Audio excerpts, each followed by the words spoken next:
Last year, the richest man on the planet stood on a stage in Washington, D.C. and said something that stopped the room cold. Not a warning, not a concern, a prediction. He said, and I'm quoting directly, "My prediction is that work will be optional. It'll be like playing sports or a video game."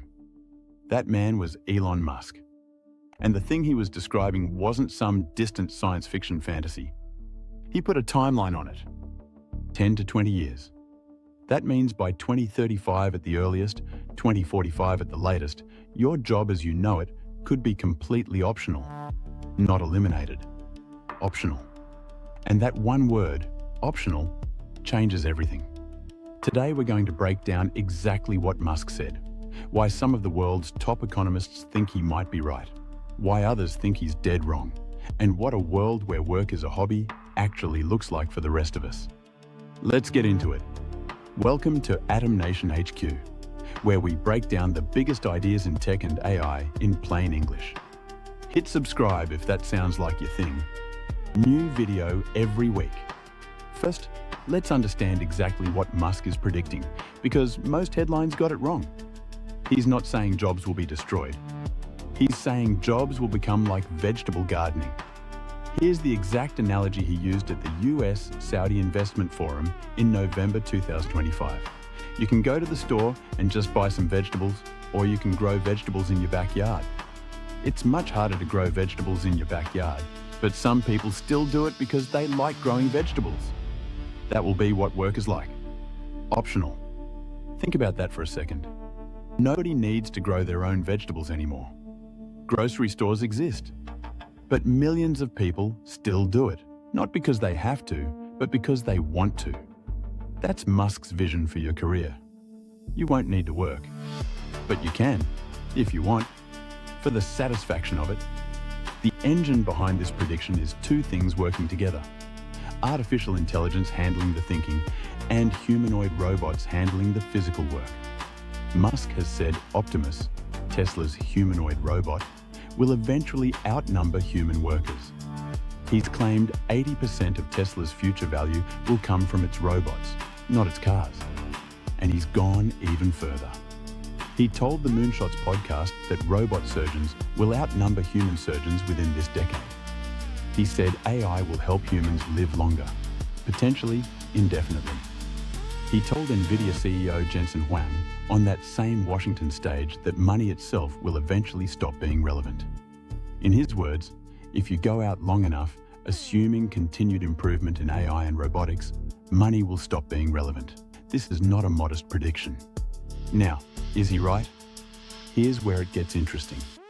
Because the economists who've studied this most closely give a very divided answer. On one hand, the numbers are genuinely alarming. McKinsey estimates 92 million jobs could be displaced by automation by 2030. Goldman Sachs puts the global number at 300 million jobs, though their timeline is less clear. And we're already seeing early evidence.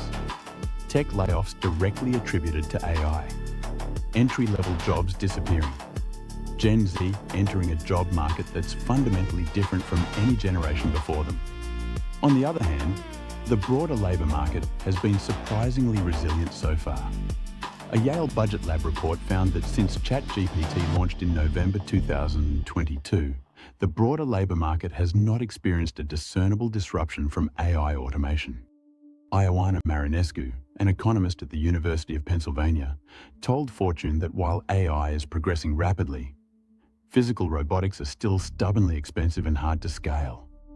"We've been building machines since the Industrial Revolution," she said. "Progress gets harder, not easier, the further along you go." In other words, Musk's vision might be directionally correct. But his timeline? That's where serious economists pump the brakes. But here's the deeper question nobody's really answering. Let's say Musk is right. Let's say by 2045, robots and AI handle most of what humans currently do for money. What happens to society? Because work isn't just about income.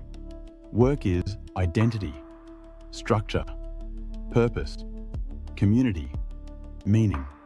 Psychologists have studied what happens to people who stop working, not by choice, but through unemployment. Depression rates climb, health deteriorates. Social isolation increases. Suicide rates go up. So in a world where work is optional, what replaces all of that? Musk has one answer: universal high income. Not universal basic income as we currently discuss it, small government payments to survive on. He's describing something bigger. A world of such abundance, produced entirely by robots and AI, that money itself becomes irrelevant. Everyone has everything they need. Work becomes purely a creative or personal choice. He's drawn directly from Ian M. Banks' Culture series, a set of science fiction novels imagining a post-scarcity civilization where superintelligent AI provides for everyone, and humans spend their time on art, exploration, and pleasure. It's a beautiful vision. But there's a massive problem with it that Musk doesn't address. Who owns the robots?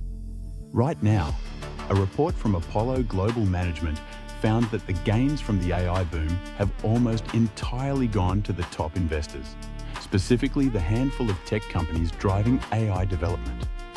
The broader market? Earnings projections are actually declining. In other words, AI is already creating enormous wealth. But that wealth isn't being distributed. It's concentrating at the top faster than at any point in human history.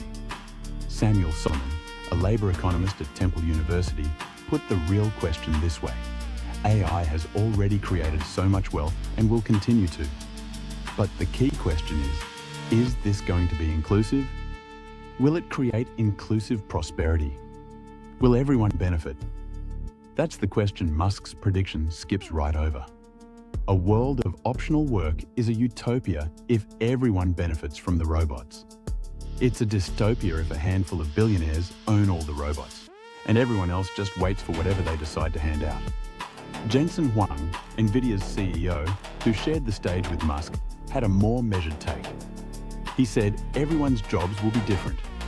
Things done mundanely or arduously today will become simpler. People will have more time to pursue ideas they couldn't before. That feels more realistic to most economists. Not a world where work vanishes. A world where work transforms. The scarce skill won't be execution. AI handles that. The scarce skill will be direction, judgment, creativity, knowing what to build and why. So here's where we actually land. Musk's prediction is half right and half incomplete. The half that's right: AI and robotics will fundamentally transform work within the next 20 years. The jobs that survive will look nothing like the jobs of today.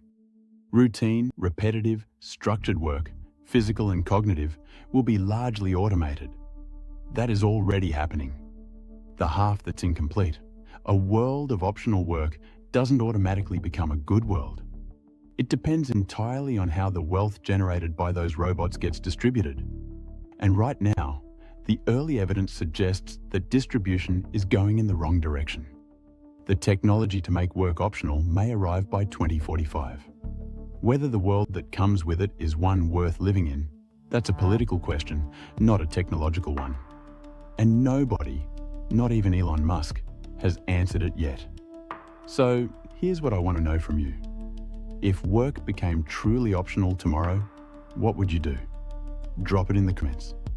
I read every single one, and the answers to that question might tell us more about where society is headed than any prediction from any billionaire. Hit the like button if this made you think. Subscribe for weekly breakdowns of the biggest ideas in AI and technology. This is Adam Nation HQ. I'll see you in the next one.